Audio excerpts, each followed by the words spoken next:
विधानसभा निवडणुकीआधी दोन माणसं भेटायला आली तेव्हा ते 160 जागा जिंकून देण्याची गॅरंटी देत होते। नागपुरात शरद पवारांचा गौप्यस्फोट।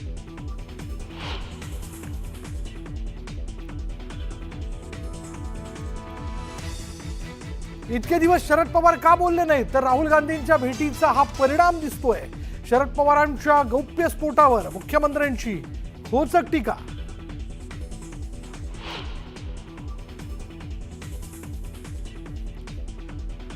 शिवसेना उभाटाचे आमदार सुनील शिंदेंच्या मुलावर महिलेच्या तक्रारीवरनं गुन्हा दाखल। कालच्या वरळीतल्या राड्यादरम्यान सिद्धेश शिंदेंनी धक्का मारल्याचा महिलेचा आरोप।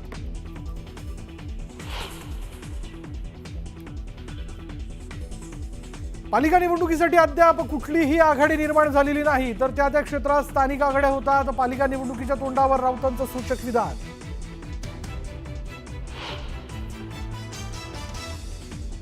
लाडक्या बहिणींमुळे आम्ही सत्तेत, लाडक्या बहिणींसोबत नव्हत्या म्हणून कुणी काही वाकडं करू शकलं नाही। रक्षाबंधनाच्या कार्यक्रमात मुख्यमंत्र्यांनी मानले लाडक्या बहिणींचे आभार।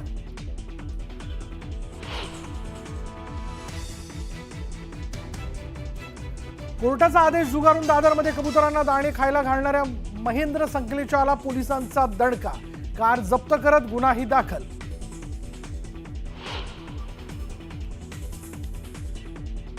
नागपूरमधल्या कोराडी इथल्या महालक्ष्मी मंदिरात दुर्घटना। निर्माणाधीन स्लॅब कोसळून 5 ते 6 मजूर जखमी। जखमींना उपचारासाठी रुग्णालयात केलं दाखल।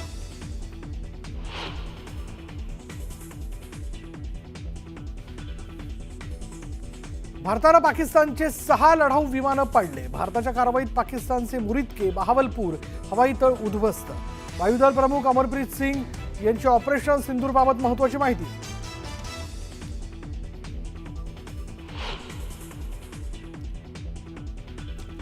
पंतप्रधानांच्या निवासस्थानी रक्षाबंधनाचा उत्साह, तर मातोश्रीवर सुषमा अंधारेंनी उद्धव ठाकरेंना बांधली राखी, तर शिवतीर्थावर राज ठाकरेंना मोठ्या बहिणीने बांधली राखी। मध्ये आणखी एक मारहाणीचा प्रकार उघडकीस आलाय। एका वृद्धाला तरुणाकडून बेदम मारहाण करण्यात आली। मारहाण करणाऱ्या तरुणाकडून थेट पोलिसांना आव्हान देण्यात आलंय। मारहाणीचा व्हिडिओ सोशल मीडियावरती व्हायरल झाला। अद्याप पोलीस ठाण्यात याबद्दल कोणत्याही प्रकारचा गुन्हा दाखल झालेला नाही। मारहाण झालेली व्यक्ती आणि आरोपी नेमके कोण याबद्दल उलगडा होऊ शकलेला नाही।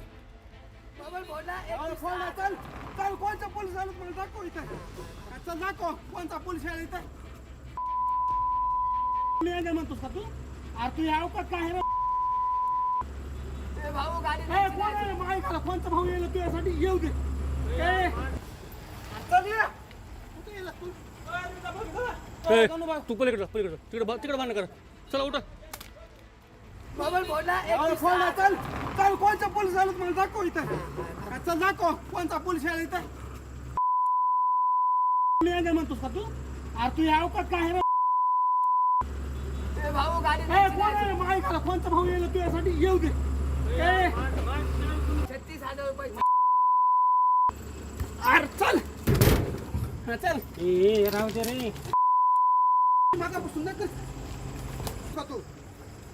माझ्या गाडीची काय महाराजच्या आवडत खातो का तू?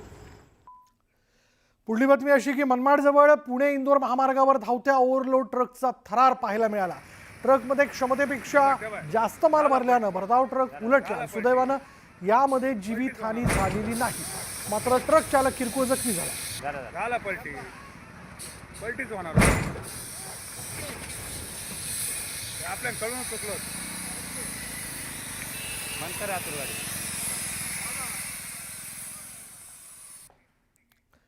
आणि आता आपण बघणार आहोत वेगवान स्वरूपातल्या घडामोडी। सुरुवात करूया। बुलढाणा जिल्ह्यात पावसाचा कहर पाहायला मिळतोय आणि यावेळी मुसळधार पावसामुळे सोनेशी जवळील पुलावर पाणी आलं। या पुलावरनं जात असताना 2 दुचाकीस्वार वाहून जात होते। दरम्यान गावकऱ्यांनी आपला जीव धोक्यात घालून दोन्ही दुचाकीस्वारांना वाचवलं। पुण्यातील सिंहगड रोड परिसरात सोनसाखळी चोरट्याला पुणे पोलिसांनी बेड्या ठोकल्या। अंधाराचा फायदा घेत वृद्ध महिलेच्या गळ्यातील सोनसाखळी हिसकावल्याची घटना घडली होती आणि याचं सीसीटीव्ही फुटेज समोर आलं असून पोलिसांनी 48 तासात आरोपीला अटक केली। राज्याचे कृषी मंत्री दत्तात्रय भरणे यांनी जुन्नर कृषी उत्पन्न बाजार समितीच्या नारायणगावमधील टोमॅटो बाजारात भेट दिली आणि यावेळी मंत्री भरणेंनी टोमॅटोचा लिलाव करत टोमॅटोला उच्चांकी बाजारभाव काढला। 7 वर्षांपूर्वी हरवलेल्या मुलाला बीड पोलिसांनी शोधून काढलं. रक्षाबंधनाच्या दिवशी आई आणि मुलाची भेट झाली. 7 वर्षांनंतर आपल्या आई वडिलांना पाहून मुलाला रडू कोसळलं. हिंगोली शहरात जागतिक आदिवासी दिनाच्या निमित्तानं हजारो आदिवासी बांधव एकवटले होते आणि हिंगोली जिल्हाधिकारी कार्यालयासमोर आदिवासी विद्यार्थ्यांनी साखळी उपोषण करत रखडलेली पेसा अंतर्गत नोकर भरतीमधील पदं तात्काळ भरून घेण्याची मागणी यावेळी केली.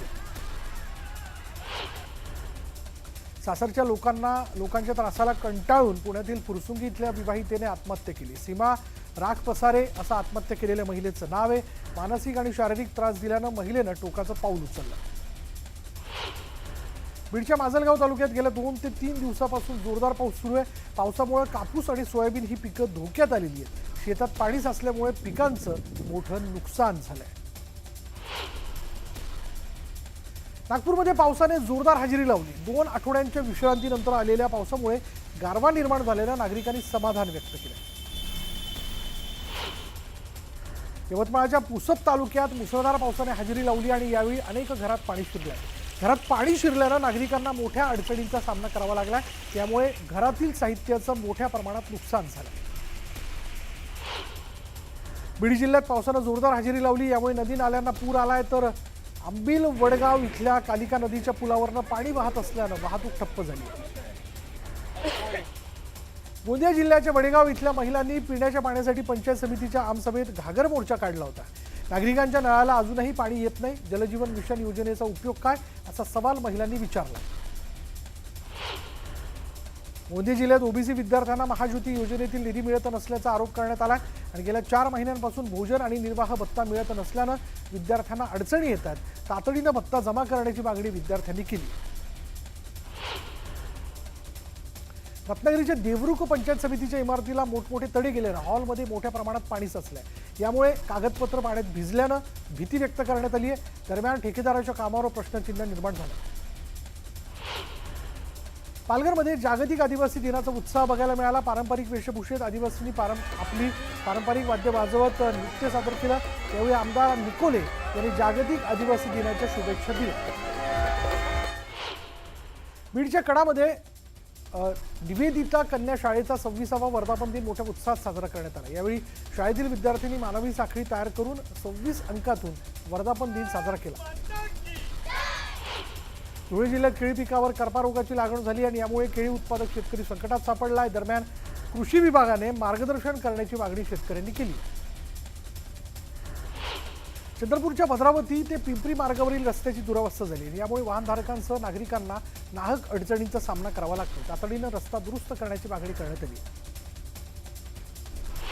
भर पावसाळ्यात पालघरच्या मनोर इथल्या 50 खाटांच्या ग्रामीण रुग्णालयातील रुग्ण आणि वैद्यकीय अधिकाऱ्यांना पाणीचा सामना करावा लागतोय. मनोर ग्रामीण रुग्णालयाला पाणीपुरवठा करणारी पाईपलाईन 2 दिवसांपासून नादुरुस्त असल्यानं रुग्णालयाचा पाणीपुरवठा बंद झाला. जळगावच्या मुक्ताईनगरमध्ये एकनाथ खडसेंविरोधात आंदोलन करण्यात आलं आणि रुपाली चाकणकरांबाबत केलेल्या वक्तव्याचा यावेळी आंदोलकांनी निषेध केला. दरम्यान खडसेंच्या फोटोवर जोडे मारण्यात आले. शिवसेनेकडून मुंबादेवी विधानसभेत नारळी पौर्णिमा महोत्सवाचं आयोजन करण्यात आलं होतं आणि यावेळी दहीहंडी उत्सवातील चोर गोविंद हा प्रकार देखील साजरा करण्यात आला. यावेळी गोविंदा पथकाने श्रीकृष्णाची प्रार्थनाही केली. लेणी परिसरात हर घर तिरंगा मोहिमेनिमित्त अजिंठा जंक्शन ते अजिंठा लेणी तिरंगा रॅली काढण्यात आली. यावेळी विविध विभागांच्या अधिकाऱ्यांनी रॅलीत सहभाग घेतला. दरम्यान तिरंगा रॅलीचं उद्घाटन पोलीस निरीक्षक प्रफुल्ल साबळेंनी केलं. शिवसेना उभाटाचे विधान परिषद आमदार सुनील शिंदे यांच्या मुलावर अदखलपात्र गुन्हा दाखल करण्यात आला. शिंदेंच्या शिवसेनेच्या महिला पदाधिकाऱ्यांच्या तक्रारीवरून हा गुन्हा दाखल करण्यात आला. सिद्धेश शिंदे यांनी वरळीमधील नारळी पौर्णिमेच्या वेळी झालेल्या गर्दीत महिला पदाधिकाऱ्याला धक्का मारल्याचा आरोप करण्यात आला. संबंधित तक्रारदार महिला केईम रुग्णालयात उपचार घेते. विधानसभा निवडणुकीआधी 2 माणसं भेटल्याची माहिती शरद पवारांनी दिली. त्या दोघांनी 160 जागा जिंकून देण्याची गॅरंटी दिल्याचा मोठा गौप्यस्फोट पवारांनी केला आणि यामुळे राजकीय चर्चांना जोरदार उधाण आलंय. शरद पवारांनी केलेल्या गौप्यस्फोटानंतर मुख्यमंत्री देवेंद्र फडणवीसांनी टीका केली. इतके दिवस शरद पवार का बोलले नाहीत असा सवाल फडणवीसांनी विचारला. तर राहुल गांधींच्या भेटीचा हा परिणाम झालेला दिसतोय असा टोलाही फडणवीसांनी लगावला. ठाकरे बंधूंच्या युतीवर संजय राऊतांनी मोठे संकेत दिले. पालिकेसाठी अद्याप कुठलीही आघाडी निर्माण झाली नाही. त्या त्या क्षेत्रात स्थानिक आघाड्या होतात, मात्र मुंबईबाबत उद्धव राज स्वतंत्र भूमिका घेण्यास समर्थ आहेत. ठाकरे बंधू एकत्र येण्याबाबत इंडिया आघाडीत आक्षेप नाही, असं खासदार संजय राऊत यांनी म्हटलंय. मुंबईत 4 ते 5 जणांकडून रिक्षा चालकाला बेदम मारहाण करण्यात आली. मारहाणीचा व्हिडिओ सोशल मीडियावरती व्हायरल झाला असून मुंब्रा पोलीस ठाण्यात तक्रार दाखल करण्यात आली. दरम्यान मारहाणीचं कारण अद्याप अस्पष्ट आहे, तर पोलिसांकडून तपास सुरू आहे. रायगडमध्ये एटीएमचा दरवाजा उघडताच एकाचा विजेच्या धक्क्यानं मृत्यू झाला. भावेश पोवळे असं मृत्यू झालेल्या 30 वर्षीय तरुणाचं नाव आहे. दरम्यान एटीएम व्यवस्थापकावर गुन्हा दाखल करण्याची मागणी नागरिकांनी केली. चिपळूणच्या चिंचनाका चौकात 2 दरोड्यांनी हाणामारी केलेली आहे. पोलिसांच्या मध्यस्थीने हाणामारीची घटना नियंत्रणात आली आणि यात दोघेही गंभीर जखमी झालेले आहेत. या दोघांनीही दारू पिलेली होती. सोलापुरात कर्जातून सुटका मिळवण्याकरता 2 महाविद्यालयीन तरुणांनी चोरी केली. या दोन्ही तरुणांना पोलिसांनी अटक केली आहे आणि त्यांच्याकडून पोलिसांनी दागिन्यांसह दुचाकी जप्त केल्या. चांदवडच्या सोग्रस फाट्यावर झालेल्या अपघातात एका मुलाचा मृत्यू झालाय. अक्षय महाले असं मृत्यू झालेल्या मुलाचं नाव आहे. यामुळे संपूर्ण महाले कुटुंबात हळहळ व्यक्त करण्यात येते. विरारहून तुंगारेश्वर इथे बंदोबस्तासाठी निघालेल्या पोलिसांच्या व्हॅनचा दुचाकी स्वाराला वाचवण्याच्या प्रयत्नात अपघात झाला. वाहन उलटल्यानं 4 पोलीस कर्मचारी जखमी झाले. नागपूर ते हडपसर दरम्यान धावणाऱ्या वंदे भारत एक्सप्रेसला वर्धा स्थानकावर थांबा मिळाला असून ही सेवा 10 ऑगस्टपासून सुरू होणार आहे आणि या निर्णयामुळे वर्ध्याच्या प्रवाशांना आता पुणे, औरंगाबाद, नागपूर अशा प्रमुख शहरांमध्ये जलद, आरामदायक आणि आधुनिक प्रवासाची सुविधा मिळणार आहे. पुण्यात झपाट्यानं नागरीकरण वाढत असल्यानं नागरी सुविधांवर ताण येत असल्याचं मुरलीधर मोहोळ यांनी म्हटलंय. पुण्यात नव्या पालिकांची निर्मिती करण्यावरून त्यांनी हे वक्तव्य केलं. नागपूरमध्ये उड्डाणपुलाच्या खोदकामादरम्यान कंकाळ सापडलंय आणि यावेळी घटनास्थळी जात पोलिसांनी पाहणी केली. सगळे कंकाळ तपासणीसाठी फॉरेन्सिक लॅबमध्ये पाठवण्यात आले. बीडच्या खोलेवाडी शिवारात विहिरीत बिबट्या कोसळल्याची घटना घडली. 2 तासानंतर बिबट्याला विहिरीतून बाहेर काढण्यात यश आलं. दरम्यान वन विभागाकडून तपासणी केल्यानंतर बिबट्याला जंगलात सोडण्यात आलं. नागपूर जिल्ह्यातील खडगाव मार्गावरील लावा गावात NJP ॲग्रोटेक या नावानं विनापरवाना सुरू असलेल्या कारखान्यावर कृषी विभागाच्या भरारी पथकानं धाड टाकली आणि यावेळी 52,61,000चा मुद्देमाल जप्त करण्यात आलाय. कारखाना चालवणाऱ्यांविरोधात गुन्हा दाखल करण्यात आला. सोलापूर हैदराबाद महामार्गाची दुरावस्था झाली आहे. मागील 17 वर्षांपासून या महामार्गाच्या कामाचं रडगाणं सुरू आहे. गावकरी आंदोलन करून वैतागलेत, मात्र तरीही दखल न घेतल्यानं गावकरी हैराण झाले. सकल हिंदू समाजाची सामुदायिक श्रावणी संत उद्धव महाराज कुकुरमुंडे मठात संपन्न झाली आहे आणि यावेळी मोठ्या संख्येनं नागरिकांनी सहभाग घेतला होता. सनातन वैदिक संस्कृती ही सर्वांना सामावून घेणारी असल्याचं वक्तव्य श्रावणीचे पौरोहित्य आचार्य बेणारे गुरुजींनी म्हटलं. चिपळूणमध्ये पहिल्यांदाच आफ्रिकन बगळा आढळलाय. पक्षी निरीक्षक श्रीधर जोशींनी बगळ्याचं दृश्य कॅमेऱ्यात कैद केलं. या दुर्मिळ पक्ष्याची भारतात अधिकृत नोंद व्हावी यासाठी डॉक्टर जोशी यांनी फोटो आणि माहिती इंडियन बर्ड जर्नलकडे पाठवली. नांदेड जिल्ह्यातील सहस्रकुंड जलविद्युत प्रकल्पाला नांदेड जिल्हा आणि विदर्भातल्या 40 गावातील शेतकऱ्यांनी कडाडून विरोध केला आणि या प्रकल्पामुळे शेकडो हेक्टर शेतजमीन बाधित होणार असल्यानं शेतकऱ्यांनी प्रकल्पाला विरोध केला. जळगावमध्ये भाजपच्या वतीने एकनाथ खडसे यांच्या निषेधार्थ केलेल्या आंदोलनानंतर राष्ट्रवादी शरदचंद्र पवार पक्षाकडून एकनाथ खडसेंच्या फोटोला दुग्धाभिषेक करण्यात आला. यावेळी आंदोलन करणाऱ्या भाजप पदाधिकाऱ्यांचा तीव्र निषेध करण्यात आला.